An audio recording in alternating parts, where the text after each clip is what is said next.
La question de la gestion actuelle du port autonome de Cotonou en débat au Parlement. Pourquoi le gouvernement, qui a consacré l'autorité portuaire et ses prérogatives au port autonome de Cotonou par une loi, n'a-t-il pas libéralisé l'exercice de l'autorité portuaire par une autre loi avant d'autoriser cette forme de délégation par mandat?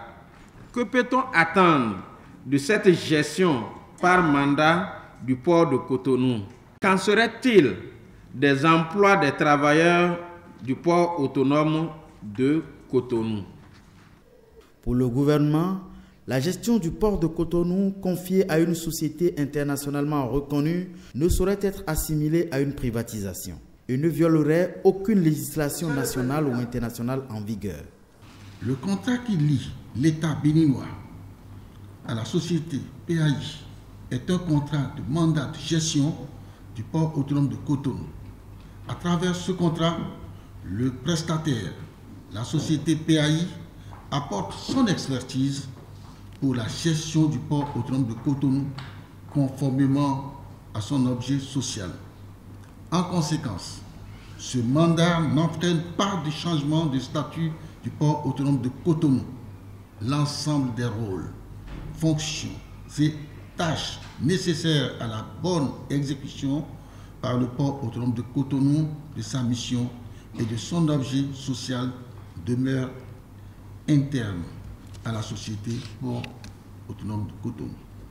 Le mandataire joue le rôle de conseil pour tout ce qui relève des missions de l'autorité portuaire. Il n'exerce donc pas de mission régalienne qui relève des compétences de l'autorité portuaire.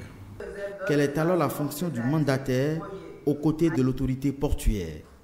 Il s'agit donc essentiellement d'un contrat de service par lequel le mandataire aura deux rôles à jouer.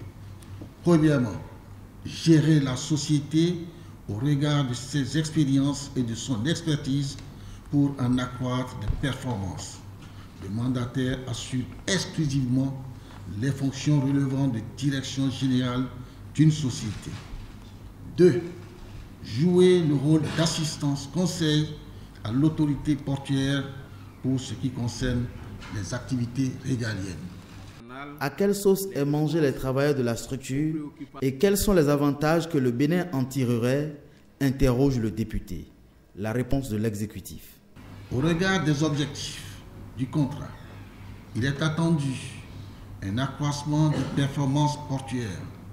Par ailleurs, l'un des avantages de ce contrat est de favoriser le transfert de compétences à travers les multiples et diverses formations prévues au contrat de PAI et dont bénéficieront les agents du port autonome de Cotonou.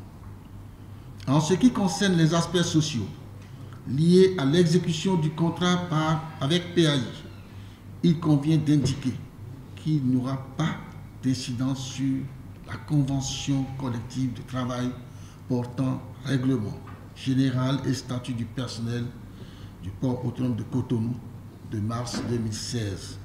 Avec cette nouvelle expérience étalée sur 2 ans de la gestion du port autonome de Cotonou, l'exécutif espère en faire un véritable outil de développement du Bénin.